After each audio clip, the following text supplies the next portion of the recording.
May is Mental Health Awareness Month, and in support of reducing the stigma, we have the details of an incredible trek from Ingersoll, Ontario, all the way to St. Catharines. Joining me in the studio are the local organizers of Race Against Darkness, Todd Stevenson and AJ Howard. Thanks for joining me in the studio today, guys. Hi, Kate. And so, Todd, why don't you just start and tell me a bit about Race Against Darkness?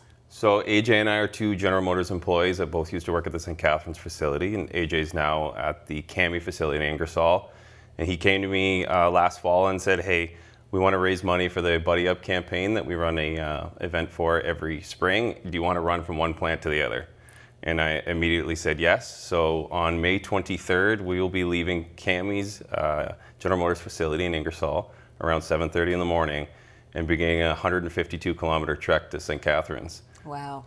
Okay, and so then I'm going to take this over to you, AJ, now. So for those people who don't know what the Buddy Up campaign is, it's focusing on suicide prevention and mental health support. Can you tell me a little bit more about that? Yeah, just an incredible organization. So the Buddy Up campaign, their main theme is how are you really doing, specifically when it comes to men. Men typically have a hard time talking about their feelings, talking about what's going on in their life. So what the Buddy Up campaign focuses on is training men to talk about things, training people to ask the right questions, and just getting that communication out there that there's a stigma around men that we can't talk about things, and it's really just trying to break those barriers down. And how has the support been from the whole organization? It's been awesome. As soon as we went to General Motors and said this is what we want to do it as General Motors employees. Both facilities and headquarters and dealerships have been, what do you need? How can we help? What support's required? And we've had the full support of General Motors. It's been incredible.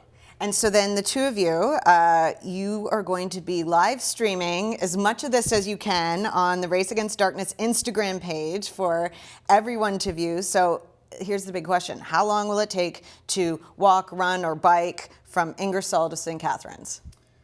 AJ and I have spent a lot of time talking about that, and we have allocated 30 hours to do so. We figure that 30 hours should be sufficient, giving us ample time to take some breaks. We have a chiropractor and a neuropath traveling with us to help with recovery.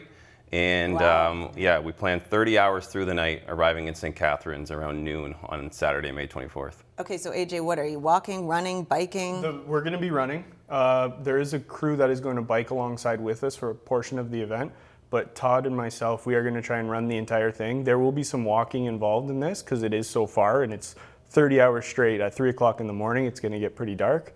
But again, we're just running. It's 1 foot in front of the other. There's a lot harder things people deal with in life than this, and we'll get through it. Have you been training?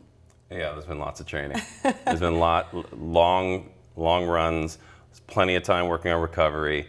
Lots of time spent at the chiropractor, taking care of muscles, joints, and just overall soreness.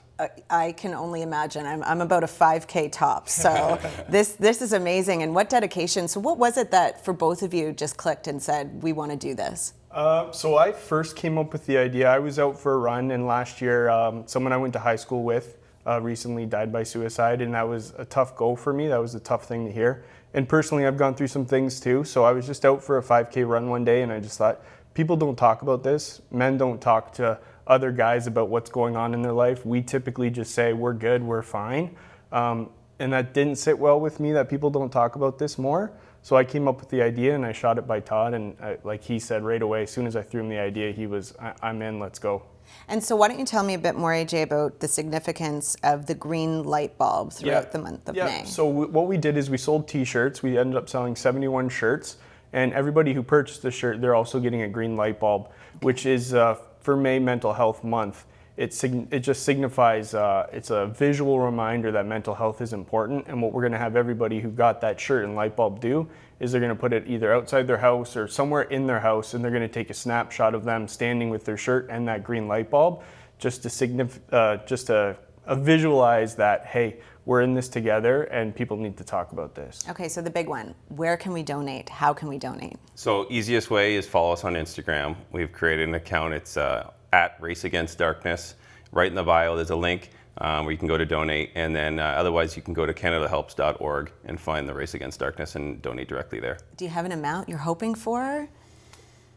We have a goal on our Canada We have a goal on our page of $10,000, but I'd like to think we can absolutely surpass that. Okay, excellent. Well, I wish you both so much luck, and I hope we can have you back on to talk about it and see how you guys are doing. Yeah, absolutely. And get that final tally and support you along the way. Congratulations and good on you for doing this. It's such an important cause. Awesome. Thanks for having us on, Kate. Thanks for having us.